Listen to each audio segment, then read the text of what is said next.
Santé.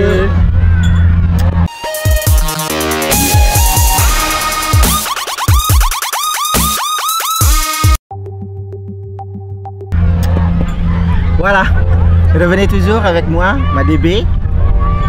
Aujourd'hui, je suis très content comme je peux collaborer avec mon ami qui est un guide francophone, qui est très connu et c'est un guide qui est bien expérimenté, très demandé par les agences de voyage pour faire ses clients avoir passé un séjour inoubliable sur Bali.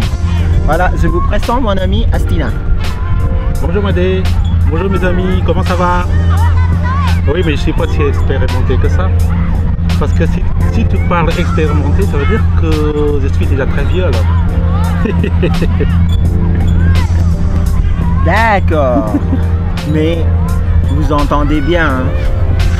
Un petit mot, un petit phrase qui disait, il n'a pas d'accent, il n'a pas d'avoir, même si vous avez écouté juste ces paroles, vous alliez penser que c'est un français qui parle, ou soit un francophone de langue maternelle.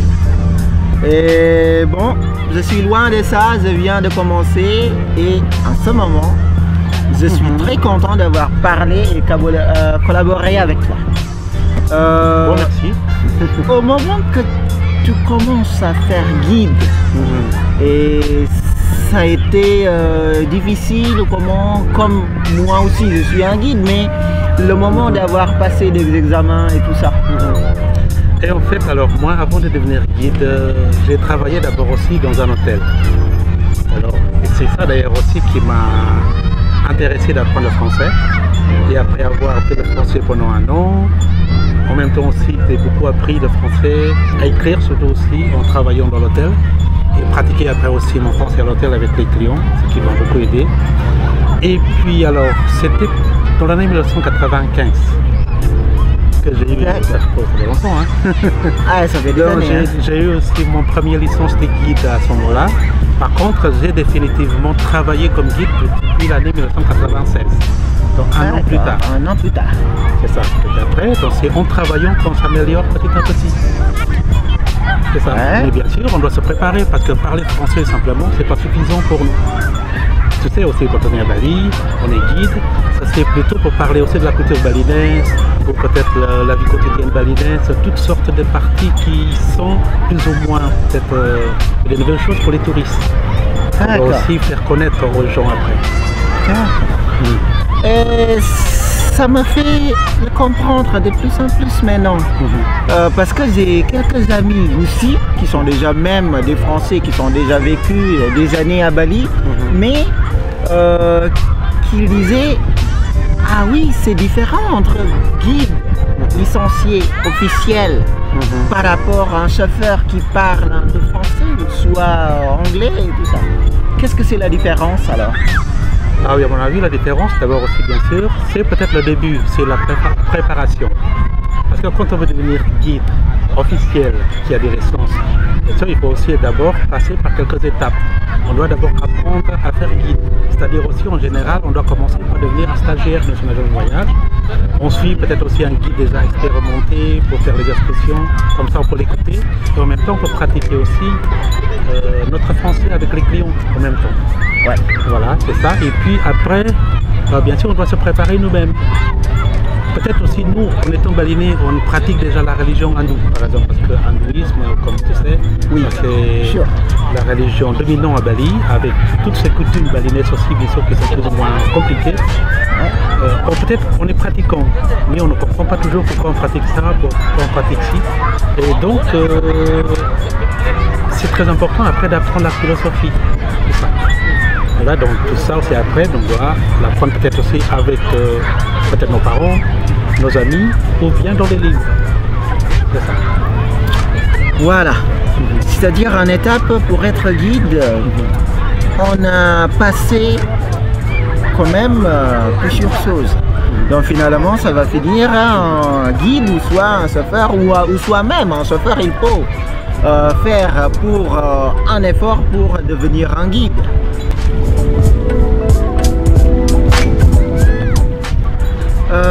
on ne peut pas dire quelqu'un qui a un houdin ou soit un tenue baliné comme nous, qui fait chauffeur ou soit qui accompagne quelqu'un pour faire les visites. C'est un guide comme nous. Bon, mais comme ça, on pourra bien présenter à notre ami qui ne les connaît pas encore. Voilà, et alors qu'est-ce que tu en penses? D'un côté, moi, je croisais parfois des étrangers qui disaient accompagner ses amis ou soit ses familles. Mais en vérité, on le connaît tout, hein. Il y en a aussi des gens qui travaillent au noir ou soit même ce qu'on disait partout dans le monde entier, il n'y a pas le déjeuner gratuit. Et alors, sauf nous à Bali, nous on peut manger chez notre voisin tranquillement. Et qu'est-ce que tu en penses? Par rapport, il y en a des étrangers qui travaillent à Bali. Bien sûr, travailler illégalement partout, c'est interdit. Dans Bali, pareil, bien sûr. Mais s'il y a vraiment, par exemple, aussi un étranger qui vit ici, on est expatrié, ils amènent peut-être après sa famille ou ses amis aussi pour faire la visite simple. Là, on peut comprendre, bien sûr, aussi, parce qu'on n'est pas, bien sûr, obligé, ou les touristes ne sont pas toujours obligés de prendre un guide. Ouais, ça c'est normal, parce que chacun est libre de faire les visites comme il veut. Mais dans le cas de travail, bien sûr, c'est pas pareil. Ouais. Oui, parce qu'il faut toujours aussi avoir d'abord le visa pour travailler. C'est pas le visa pour vivre ici, par exemple. Et après ça aussi, en plus, après, pour choisir certains types de métiers. Parce qu'il y a aussi des métiers, je crois, qui sont interdits pour les étrangers ici. Ouais. Ou au moins aussi, bien sûr, aussi, quand ils veulent prendre un métier, il faut avoir aussi la licence. Par exemple, s'ils travaillent comme guide, il faut ici qu'ils soient comme les Balinais ou les Indonésiens en général, qui travaillent comme guide. À part aussi peut-être après sa compétence. Peut-être qu'il est compétent, parce qu'il a aussi la maîtrise de langue étrangère. Pour l'étranger, parce que c'est des natives, oui. C'est normal qu'ils parlent mieux que nous, bien sûr. Mais c'est pas suffisant, parce qu'il faut connaître aussi la culture. Et surtout, c'est après, bien sûr, il faut toujours aussi savoir travailler légalement. Donc il faut avoir tous les papiers qu'il faut. C'est très important, parce que sinon, tout le monde va faire n'importe quoi. Tout le monde va faire ce qu'il veut. Parce que aussi après, surtout, pourquoi pas moi, parce que moi je suis capable de le faire. Ouais. Donc après, alors, ça fait, peut-être on dit la loi dans la jungle. Voilà, ouais, je suis tout à fait d'accord avec ça. Autre chose aussi que je veux bien rajouter aussi concernant les guides. Oui. Le guide vivant, c'est un être humain. Bien sûr, c'est très différent aussi qu'un livre. Parce que le livre peut vous donner aussi beaucoup d'informations qui sont pertinentes. Ouais. Oui, c'est très bien écrit, etc. parce que c'est fait aussi par des professionnels. Mais le contact avec un guide vivant, qui est chez les gens, les peuples locaux en général aussi, qui vivent sur place, qui connaissent sa culture, c'est pas pareil.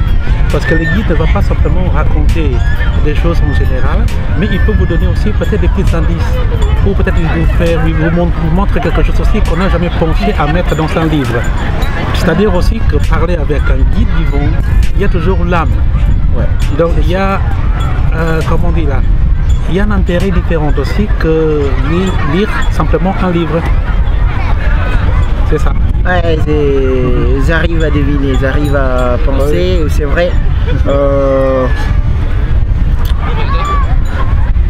Dans certains, des guides différents, ils ont leur but. Il y en a qui disaient, moi mon but pour faire la satisfaction de mes clients. Et après, il y en a un autre qui disait,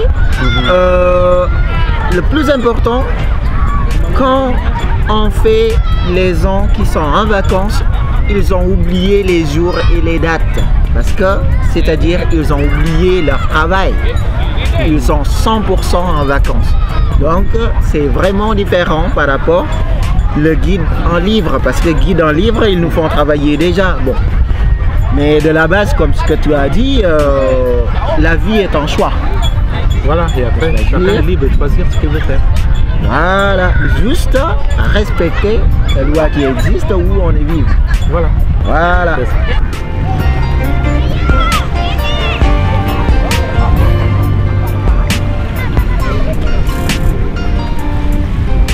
Et alors, j'ai encore une dernière question. De dire, par exemple, parce que moi, parfois, il y en a aussi des amis qui m'ont demandé pour les accompagner. Il y en a qui disaient, ah, toi, t'es un peu cher. J'ai trouvé quelqu'un francophone qui est moins cher. J'ai trouvé aussi un guide aussi, licencié aussi, il est moins cher, mais toi, t'es trop cher. Et tout ça.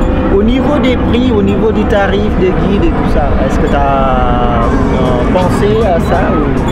Ah oui, à mon avis, d'abord aussi, bien sûr, ça commence par soi-même. On doit savoir apprécier soi-même d'abord, notre compétence d'abord. Oui, parce que des fois aussi, peut-être, on se trouve, on est emballé des fois aussi, parce qu'on dit aussi, c'est bien d'être humble. Parce que je dis toujours aussi, ou on dit toujours très souvent, ah, je ne suis pas mieux que lui, je ne suis pas le meilleur, etc., parce qu'on veut être humble. Mais dans le cas du business, je crois aussi quand même que c'est bien de penser que nous sommes qualifiés. C'est déjà ça. Et après aussi la qualité, ça se paie. Parce que aussi pour avoir une certaine qualité, la maîtrise de langue, la connaissance de culture et tout ça, ça prend du temps et ça prend de l'argent. Donc c'est normal aussi après que les touristes qui ont besoin de services d'un guide, qui doivent apprécier ça et aussi correctement. Le payer raisonnable, peut-être le moins cher, en plus aussi, ça c'est quand même un mot qui est ambigu. Il a beaucoup de sens, ça dépend pour qui. Si tu n'as pas trop besoin de guide, même un guide qui est gratuit, tu ne vas pas le prendre. C'est ça. Tout à fait d'accord avec toi. Et voilà, c'est notre discussion cet après-midi. S'il vous plaît, faites pas vraiment la différence entre notre langue, comme vous le savez. Hein, la langue française, c'est une langue qui est jamais facile pour nous, les étrangers. Et bon, bref, ça sera une autre vidéo. On parlera la langue française pour les étrangers. Là, c'est-à-dire, je vais résumer un petit peu entre guide, chauffeur, chauffeur-guide, guide officiel, ce sont les gens différents. Ils ont passé les étapes différentes, ils ont leur licence de guide aussi bien différente, parce qu'en chauffeur, ils ont besoin que de permis conduire. Voilà, et même aussi bien, si quelqu'un qui vivra là, ou soit même un baliné qui vivra en étranger, avoir un visa de travail, ce n'est pas suffisant. C'est-à-dire, on ne pourra pas faire tous les métiers qui existent. Qu'est-ce que c'est qui était marqué sur notre visa de travail? C'est uniquement pour ça. Voilà. Il faut respecter la loi où on est. Bonne journée et à la semaine prochaine. Ciao, ciao. Bye bye.